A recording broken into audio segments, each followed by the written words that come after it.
Okay, everyone, it's time. It's time to talk about Mass Effect, and I have been so excited to make this video, even though it's taken me far too long because I've had so much to say about it and it's a lot of work. Anyway, this is going to be a slightly unusual review in that I'm going to be talking about the remaster and the various things about the remaster that I like or maybe don't like quite as much, but then also I'm going to mesh into this talking about what this franchise means to me. And this is going to be part of a wider group of game reviews / sort of conversations I'm going to be having across this year, talking about the games that literally made me a gamer. It's a quick synopsis of Mass Effect if you haven't already played it or heard of it. Not quite sure where you've been for 14 years if you've not heard of BioWare's, space opera, but we'll give you a quick insight into it. So in 2007, Mass Effect 1 came out.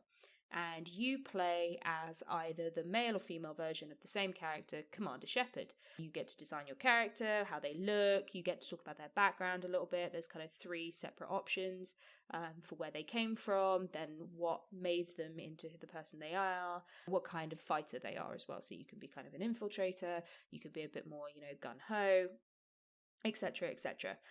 The game starts you're second in command on a ship called the Normandy, and this is set in the future where the human race has expanded out into the stars and also learned that they are not alone. And there are various other species of alien who live across the galaxy, and some of them weren't particularly happy to first see humans, but they're kind of in this period of strange political intrigue where the humans are wanting a place on the council, which is kind of the intergalactic government, but not everyone is happy about the idea of humans being part of it. So anyway, back to the story. You are sent out on a mission using this new super duper ship called the Normandy to go and investigate some strange occurrences at a far out colony.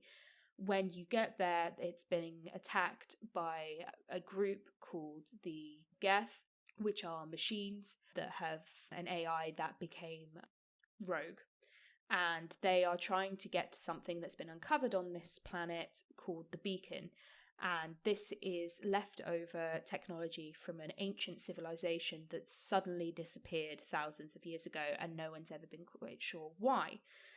You interact with the beacon and something weird happens to you, and this is kind of just the start. This is literally the opening prologue of the game. Is you realize something is coming that is going to attack you like it did attack this previous civilization. This mission just got a lot more complicated. But the problem is not everyone believes that this is happening. So then the rest of the game is you basically trying to prove you're right. And then the second and third games in the franchise, because it's a trilogy, go on to deal with the fallout of what is coming. And it's a really interesting storyline that's really unique, but others games and other franchises have since tried to do very similar. So that is a very brief synopsis of the opening to the Mass Effect trilogy. Like I say, there's 3 of them. There's also a spin-off called Mass Effect Andromeda, which I've already taken the piss out of on this blog before, but we won't go there. I first played the second game in 2012, so I never actually played the first one until much later. And honestly, when I played the first one as a 14, 15-year-old, I don't think I fully appreciated just what this game was doing. It wasn't the first game I'd played various other kind of shooters and things by this point, and I just don't think my little head could wrap itself around just how vast this game was. But I loved it, I enjoyed playing the second one, but I was still pretty new to games, and I didn't really appreciate how significant some of the narrative components were. And it would be another 4 years until my life was completely changed when I played The Last of Us, but that we'll talk about in an upcoming video. So back to the remaster, and this is where we'll talk a little bit more about specifically the remaster. It is clean, it's crisp. Oh, the graphics are goddamn sexy. And the first time you see the Normandy rise and zoom off into space, I got shivers. It was just wonderful. The soundtrack is just superb. Some people have problems with the soundtrack. I don't understand why. It's just beautifully constructed. And now for them to have updated the graphics just means that the game can come into its own. Now, the combat system in the first one can be a little bit off-putting, I find. By the second one, they'd kind of sorted that out, and I'm not quite sure why they didn't go back and make the first game's combat system more like the second game's, because I think it's just far more usable and far more intuitive. Whereas in the first game, there's some issues I found where I couldn't quite seem to get the game to do the thing that I wanted to do, even though I knew it was possible to do. Like, it wasn't unreasonable, but it wasn't perfect. And there's also some issues with the first one in particular, where there is some very repetitive interactions and small side missions. So the game is made up of the main mission and then loads of side missions of various importance. So you'll get character side missions where the people on your ship who are part of your team will ask you to help them do a task. They tend to be quite bigger, they tend to be expanded and quite interesting, but then you also get like little side missions, and these I found quite repetitive at points, because it's often you speak to someone or you find a data chunk. It tells you to go to a planet in a far-off system. You go to that planet, you get in your little vehicle, you drive around for a bit, you find whatever it is you need to find. Normally there's a bit of a shooty fight, whatever. You might get to have a conversation with someone else, not always. Sometimes it is just you have a fight, and then you go back to the original person or whatever, and that's it. And that can happen a lot. But the whole thing is you have to do these missions. You can't just ignore them, because they both give you experience points to level up and make your powers and abilities better, but also they give you renegade and paragon points. So this is, depending on how you behave in interactions, how you speak to someone, certain secondary actions that you can do, they give you points that either make you into a good person that people trust, and that opens up certain dialogue options, or it does the opposite and people kind of don't like you, they think you're a bit of an asshole, and you're a more violent character. And again, that opens up other forms of dialogue and action options, and some of those have really significant repercussions later on in the game, so they're worth building up very early, rather than just going gun-ho into the main missions, because then suddenly things will happen that you can't change, because some conversations can't be had more than once, and if you don't have enough paragon points or renegade points, that's it. You can't have this conversation again. So it can be a bit repetitive, but the big takeaway from replaying these games now in 2021 was just how beyond the time this game was. So all the way back in 2007, the lore and science, the characterization, the plot development, the real nitty-gritty narrative is just humongous. So throughout the game, you will collect data, which will go into a codex that teaches you more about this world. And you can just skip that. You don't have to read it. You can press square and it will mark them all as read.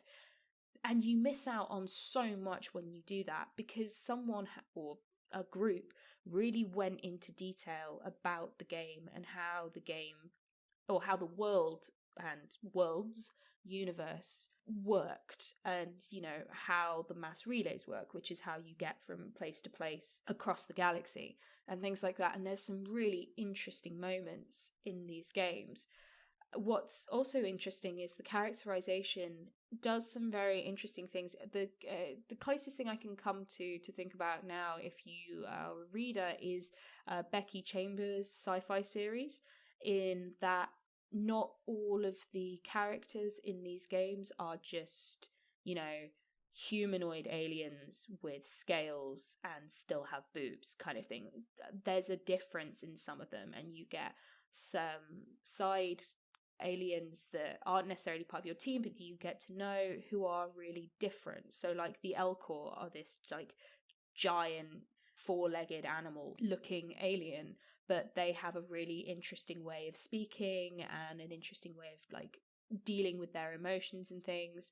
And there's other creatures, like some talk in third person, some don't necessarily have a gender. So it's very well thought out, and they all have their own kind of cultural beliefs that aren't necessarily just based around our own like expectations of cultural beliefs and things. So it's really fun, and you've got some amazing characters that you get to really heavily interact with and get to know. You know, you've got Tali, who's part of a flotilla, because their home world they can no longer go back to, so they're kind of nomads. You've got Liara, who's a young Asari scientist who's genuinely just excited to be part of your team and learning. You've got Ashley, who's a xenophobic but kind of almost redemptive figure that no one likes, including myself, but I digress. You've got Fane, who is an assassin who is also terminally ill, and there's some moments in his plot lines that make me cry. In the third one, he speaks a prayer, and honestly, the first time I played it, I sobbed like a child. You've got Caden, who was as a child was experimented on. You've got Grunt, who kind of is this baby Krogan, but he's a fully grown adult, and you have to kind of look after him whilst also helping him understand the world he now lives in. There's so many interesting moments in these games. And then there's Garrus, the love of my life. Genuinely, probably the first video game crush I had as a teenager was Garrus. His character really develops in the second game, and he's one of the reasons why I love this franchise so much, by the way, so we're going to talk a bit about that now. In the first game, he's interesting because he is kind of this slightly renegade ex-CSEC who are like the police on the Citadel where the council reside. He left because he didn't believe in the bureaucracy, and he doesn't like the paperwork that he's having to do in order to kind of, you know, try and do his job, but he doesn't actually believe in it. So he quits and he joins your team, and he has some really interesting backstory to do with the betrayal by people he knew. He's just a really cool dude. And then in the second game, this is a spoiler for the beginning of the second game. If you've not played it, look away now. In the second game, after you supposedly die and everyone has kind of moved on and is spread out, you go and pick up a few more of your team again, and one of them is Garrus, but you don't know it's Garrus at the time. And he has gone back to the Citadel, but has become a single suicide mission man on his own, trying to take out these different groups that are living in the bowels of the Citadel. But he knows that he couldn't do it on his own, but he doesn't care, and he literally has just gone into the bowels of the Citadel and is going to keep shooting until eventually he runs out of ammo or eventually he dies. And he does get wounded when you go to basically rescue him. But there's this really lovely moment where he realizes you're still alive and is just so pleased to see you because he's thought you were dead for 2 years. It's very sweet. It's very endearing. And then your relationship with him can expand, and it even can become romantic in the second game. So there's a reason he's always everyone's favourite. He's just wonderful. So like I said, there's everything about this game has been so carefully constructed, and it also raises some really interesting questions about gender and sexuality. So the first off, briefly, is gender. You get to pick your gender in Mass Effect. You can either play as the male shepherd or you can play as the female shepherd, or femshep, as she's often known in the community. Now, BioWare always, up until the remaster adverts, advertise the game using male shep, almost predominantly without fail. But within the community and within the fan base, femshep was seen as the canon version. What? And people love her. And it's really sweet because when the remaster adverts came out, the woman who voices femshep was so taken aback and so kind of overwhelmed by how much love she was getting from the group. It was really nice. The second thing, like I say, is about sexuality. So when I first played the second game, I had never seen a same-sex or non-heteronormative heterosexual romance played out in a video game, or on TV particularly, or even in literature. You know, this was still fairly new in the mainstream. And then in Mass Effect 2, you can basically romance whoever you want, with a couple of exceptions. You can't shag a Krogan, but, you know, within reason, you can romance female members of your team if you're female, you can romance male members of your team if you're male within reason, and you can also romance aliens. The first game does this as well, but it's very binary. There's one male character you can romance if you're female, plus an alien, and there's one female romance you can play out as a male share and an alien. There's not that same breadth of ability, whereas the second one, it kind of imploded, and it really was just an equality of these are all going to play out in exactly the same way. No one's going to experience any hatred for that in the game. This is just, we've moved on. It's set in the future. No one cares, sort of thing.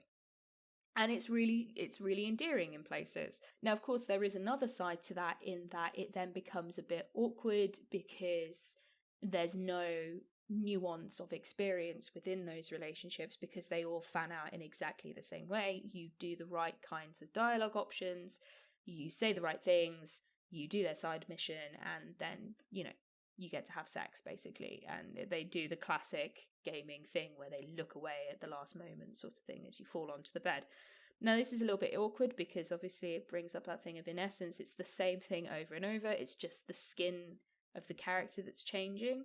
But, for 2012, kind of not before that, like, this is still pretty big steps forward. But anyway, the point is they were revolutionary in ways, in multiple ways, not just because of like the sex in the game, but then just like the graphics, the storyline, and being able to bring in that kind of Dungeons and Dragons open world building kind of early 90s game, but give it some real oomph in the graphics.